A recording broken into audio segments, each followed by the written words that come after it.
this thing has been through the ringer in the last,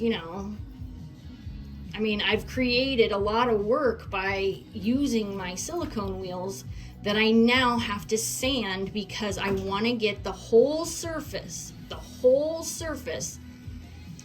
at the same level. I want to bring all the ups and downs to the same level, surface level. Now, before I move on to more on my ring, I just want to say that some silversmiths don't, their work is rustic, and it's awesome that they are able to do that they make it that way. That's their style. So some don't spend a whole lot of time sanding and getting rid of extra solder, and rustic is really not my style. Not that I wear rustic jewelry all the time. I'm not good at making it. So that said, using all these bits and sanding and everything, it's not for everybody, depending on your style, for this piece, I'm going for clean, sturdy, and high shine, high polish. So that's why we're doing all these steps to achieve that finish. Now, 3M makes these sanding bristle discs. 3M makes them. What's that other company? But sometimes the different colors from the different brands will have different grits. I like to start out with 80. 80 is a good starting point because it'll eat it. It eats it pretty quick. Yeah, this is what I'm talking about. You see like all the different ways I use the silicone wheel, and now I've got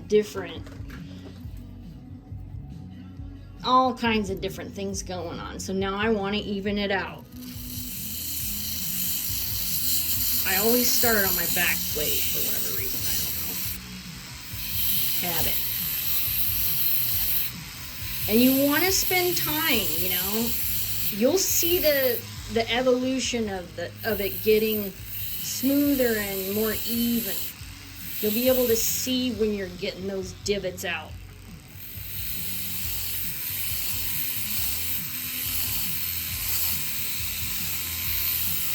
I never used to sand my pieces either, because I never used silicone wheels. I just I don't know. I just managed to somehow make them, I don't know. But Kelly at Electa Jewelry, she's in Spokane. Dude, she is the shine. She is the polish master. She and I have had multiple conversations about her sanding technique, and if you go to look at her jewelry, holy smokes, you can see your face in her jewelry.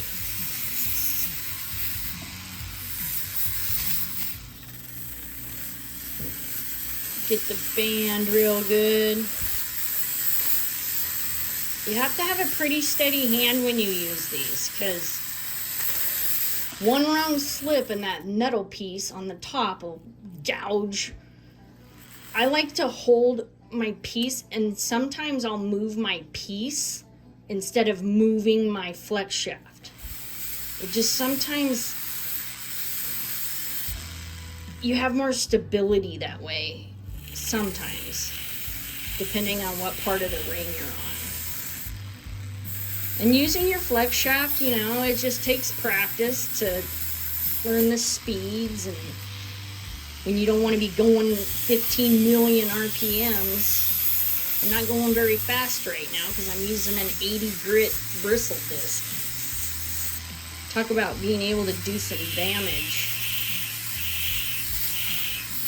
But it's just going to get all those little uneven surfaces that I created with the silicone wheel. And also, when you start using the sanding, these bristle discs, after each pass after each time you go around your ring with this thing or whatever you're making, check for fire stain. I think I'm pretty good, but sometimes it can be super snaky. Okay, now I'm moving on to from 80 to 120. If you skip a lot of grits,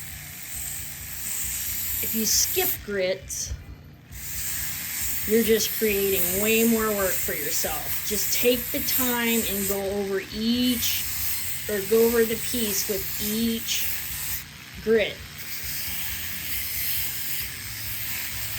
I'm not gonna make you guys sit through every single grit, but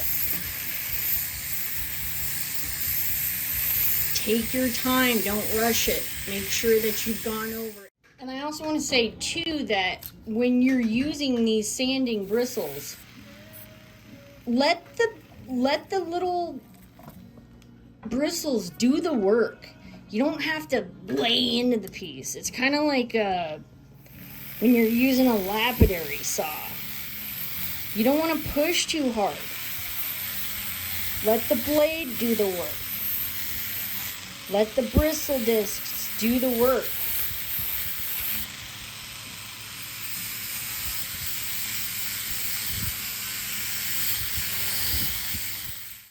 Not all smiths like high shine on their metal. It's a preference. And I don't make every single piece to have a high shine. I choose different finishes, but I don't do that until I have everything patinaed and tumbled. And we're gonna go into patina and tumbling right now.